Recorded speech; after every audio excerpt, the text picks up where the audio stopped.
আসসালামু আলাইকুম, সবাইকে স্বাগত জানাচ্ছি বেনুস কিচেন এন্ড লাইফস্টাইলে। আজকে আমি তোমাদের জন্য খুব ছোট্ট একটি রেসিপি শেয়ার করব। তো আমি করব না, সেটা করবে আমার বোনের মেয়ে শিমু, এবং সেটা হচ্ছে পটলের খোসা দিয়ে বড়া। এটা তোমরা করেছো কিনা, খেয়েছো কিনা আমি জানি না, তবে শিমু এটা করে, খুবই মজা লাগে, ও করবে। সেজন্য এখানে নিয়েছি হলো পটলের খোসা, সেদ্ধ করে নিয়েছি। সেদ্ধ করার সময় সামান্য লবণ এবং হলুদ দিয়েছি। আর এখানে ডাল নিয়েছি, খেসুরি ডাল। যে কোনো ডাল দিয়ে করা যায়, কি করা যায়, যে কোনো ডাল দিয়ে, হ্যাঁ যে কোনো ডাল দিয়ে করা যায়। এবং ডালের পরিমাণটা নিয়েছে হলো পটলের ছোলা যতটুকু নিয়েছে তার অর্ধেকটা, কিন্তু চাইলে একটু বেশিও নেওয়া যেতে পারে। আর মশলাপাতি হিসেবে নিয়েছে এখানে ধনেপাতা কুচি আছে টেবিল চামচের 1 চামচ, এটা ফ্রোজেন ছিল, বের করে নিয়ে এসেছি, সেজন্য একটু পানি ছেড়ে দিয়েছে। জিরা বাটা, গুঁড়ো জিরা দেওয়ার চেয়ে বাটা জিরাটা ভালো হয়, শিবু বলেছে।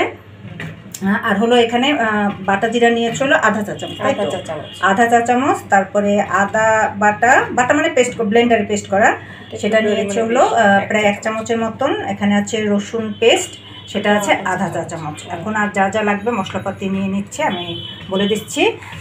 নিচ্ছে হলো পেঁয়াজ কুচি কতটুকু নিবি? পেঁয়াজ কুচি একটু বেশি নিতে হয়। হ্যাঁ, এটা হলো, হ্যাঁ একটু বেশি, এটা পরিমাণ মতো, নিজের কোনো ইয়ে নেই, বেশি হলে কোনো সমস্যা নেই। এটা ওই 4 চামচের মতো নিয়েছে, এটা বেশি হলে কোনো সমস্যা হবে না। কাঁচামরিচ কুচি নিয়েছে, ঝাল তো নিজের মতো, হ্যাঁ স্বাদ মতো, যেহেতু আমার ঘরে ঝাল কম খাওয়ার মানুষ আছে সেই জন্য কমই নিয়েছে। একটা কাঁচামরিচ কুচি করে নিয়েছে। আর এর সাথে নেবে হচ্ছে এখন চাট মশলা কতটুকু নিবি? এই 1/4 চা চামচ বা তার একটু বেশি, আধা চা চামচের মতন।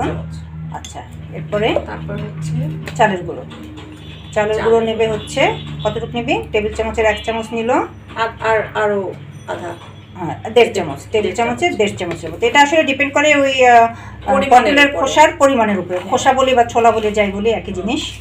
লবণ নিচ্ছে, সেটাও লবণও স্বাদ মতো, আধা চা চামচ নিল। যাই হোক, এখন মেখে দেখবে, তারপর যদি দরকার হয় দেখবে, পরে নিয়ে নেবে।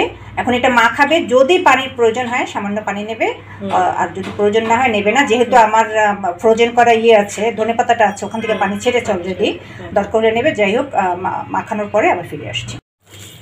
মেখে নিচ্ছে ভালো করে, পানি আর দিতে হয়নি, তবে আরও কিছুটা পেঁয়াজ দিয়েছে, লবণ টবণ যা দিয়েছে সবই ঠিকঠাক আছে, সুন্দরভাবে মেখে নিয়েছে।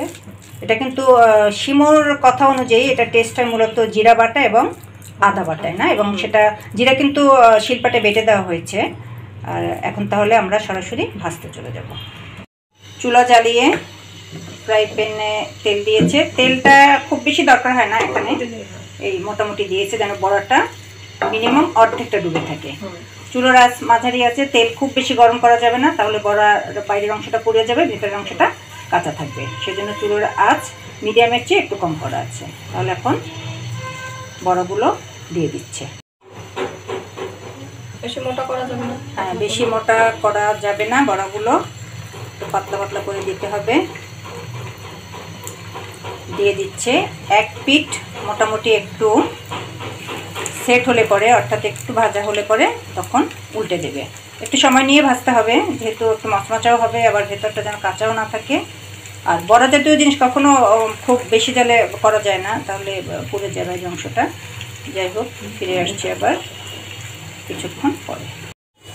বড়াগুলো ভাজা হয়ে গেছে, 2 পিঠ লাল করে নিয়েছে।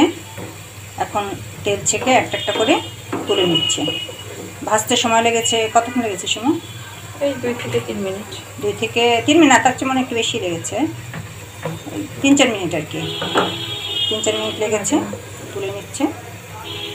তাহলে সবগুলো ভাজা হওয়ার পরে আবার ফিরে আসছি। ভাজা হয়ে গেছে ভাগ্নির হাতের পটলের ছোলার স্পেশাল বড়া।